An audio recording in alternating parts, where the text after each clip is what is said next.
তো বন্ধুরা আজকের আমার এই সহজ সহজ দুটো রেসিপি তোমাদের কেমন লেগেছে অবশ্যই কমেন্ট করে। নমস্কার বন্ধুরা, দিশা কিচেনে সকলকে স্বাগত। আজকে চলে এসেছি সহজ সহজ দুটো রেসিপি নিয়ে। আজকে রেসিপি দুটো কি আছে কিন্তু আগে বলবো না, তোমরা নিজেরাই দেখে নাও। তাহলে চলো ঝটপট তৈরি করে ফেলি। আর যে সকল বন্ধুরা এখনও পর্যন্ত আমার চ্যানেলটিকে সাবস্ক্রাইব করোনি, প্লিজ সাবস্ক্রাইব করে আমার পাশে থাকবে এরকম নিত্য নতুন রেসিপি ভিডিও দেখার জন্য। আর যে সকল বন্ধুরা ফেসবুক থেকে দেখছো, প্লিজ ফেসবুক পেজটিকে ফলো করে আমার পাশে থাকবে।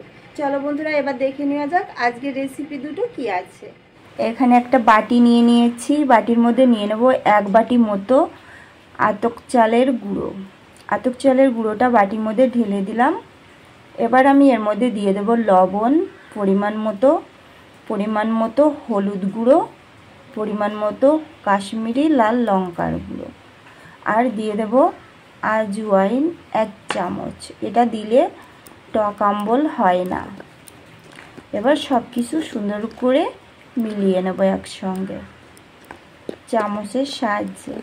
এবার আমি অল্প অল্প করে জল দেব আর একটা সুন্দর ব্যাটার তৈরি করে নেব। এখানে আমি বাটির মধ্যে অল্প অল্প করে গ্লাস থেকে জল দিচ্ছি আর সুন্দর একটা ব্যাটার বানিয়ে নিচ্ছি চামচ দিয়ে নেড়ে নেড়ে। তো এটা হলো শুকনো চালের গুঁড়ো, জলটা একটু বেশি লাগছে। তো এখানে আমি বারবার জল দিচ্ছি আর সুন্দর করে একটা ব্যাটার আমি এখানে তৈরি করে নিয়েছি। দেখো বন্ধুরা, এটা চাইলে কিন্তু আতপ চাল ভিজিয়ে রেখে সেটা বেটেও বানিয়ে নেওয়া যায়। আমার কাছে চালের গুঁড়োটি ছিল, সেই জন্য আমি চালের গুঁড়ি দিয়ে করছি। এখানে আমার ব্যাটারটা তৈরি হয়ে গেছে আর আমি এখানে নিয়ে নিয়েছি মিষ্টি কুমড়োর ফুল। কুমড়োর ফুলগুলো আমি ভালো করে পরিষ্কার করে এভাবে কেটে নিয়েছি, পিছনের অংশটা বাদ দিয়ে দিয়েছি। এবার আমি বানিয়ে রাখা ব্যাটারের মধ্যে একটা করে কুমড়োর ফুল নিয়ে নেব আর এরকম ডুবিয়ে নেব। আর এদিকে গ্যাস ধরিয়ে একটা কড়াই বসিয়ে দিয়েছি, কড়াইতে দিয়ে দিলাম অনেকটা সর্ষের তেল। আর এই ভাজাটা অবশ্যই সর্ষের তেলে ভাজলে ভালো লাগে, আর অল্প তেলে কিন্তু ভেজে নিতে হয়। তো আমি এখানে কড়াইতে তেল দিয়ে দিয়েছি, তেলটা গরম হওয়ার জন্য কড়াইয়ের চারিদিকে ভালো করে লাগিয়ে নিলাম, খুন্তি দিয়ে ভালো করে লাগিয়ে নিয়েছি। এখন আমি একটা একটা করে কুমড়োর ফুলের ব্যাটারে চুবিয়ে তেলের মধ্যে ছেড়ে দিলাম। এখন কিন্তু এক সাইড হালকা একটু ভাজা ভাজা হয়ে গেলে উল্টিয়ে দিচ্ছি। ভালো করে উল্টিয়ে পাল্টিয়ে নেড়ে চেড়ে ভেজে নেব। এখানে সুন্দর করে বারবার করে উল্টিয়ে দিতে হবে আর সুন্দর করে আমি এখানে ভেজে নিয়েছি। দেখো লাল লাল হয়ে গেছে বন্ধুরা, এখানে সুন্দর করে ভেজে নিয়েছি। এখন আমি এগুলোকে তুলে নেব। যে কেউ বানিয়ে নিতে পারবে, অনেক পুরনো এই রেসিপিটি, সকলেই আমরা কম বেশি জানি। এবার আমি একটা প্লেটের মধ্যে তুলে নিলাম। ঠিক একইভাবে সবগুলো কুমড়োর ফুলের পাকোড়া কিংবা বড়া আমি ভেজে নেব। এখানে আমি সবগুলো কুমড়োর বড়া আমি ভেজে নিয়েছি। আর দেখো কতটা মুচমুচে হয়েছে, একটা ভেঙে দেখিয়ে দিচ্ছি কত সুন্দর হয়েছে। দেখো বন্ধুরা, এগুলো তো ভেজে নিলাম। এবার আরেকটা কি করব দেখে নাও। এখানে আমি মটর ডাল ভিজিয়ে রেখেছিলাম সারা রাত।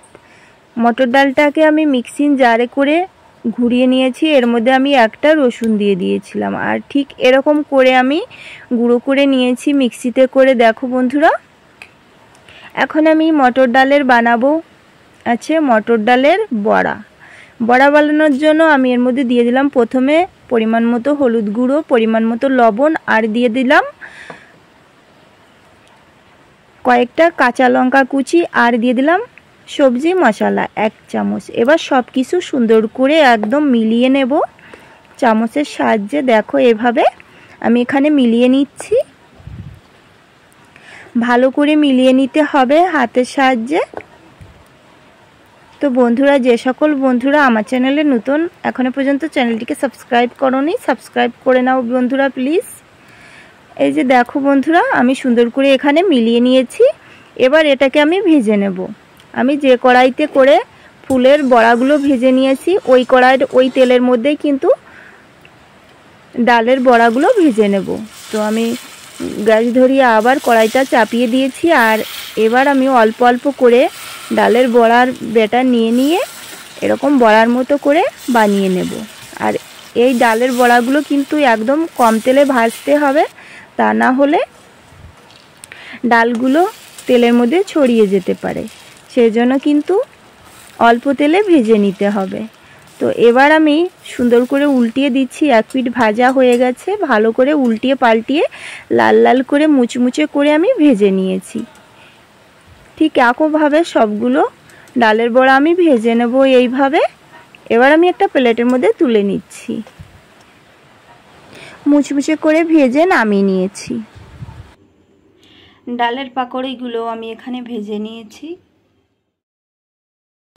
তো বন্ধুরা, আজকের এই দুটো রেসিপি তোমাদের যদি ভালো লেগে থাকে একটা লাইক অবশ্যই করবে, বন্ধুদের সঙ্গে একটু শেয়ার করে দেবে। চ্যানেলে নতুন হলে চ্যানেলটিকে সাবস্ক্রাইব করে আমার পাশে থাকবে এরকম নিত্য নতুন রেসিপি ভিডিও দেখার জন্য।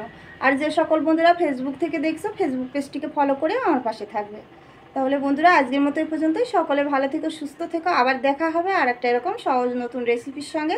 ততক্ষণের জন্য বাই বাই। সকলে ভালো থেকো আর ধৈর্য সহকারে সম্পূর্ণ ভিডিওটি দেখার জন্য অনেক অনেক ধন্যবাদ।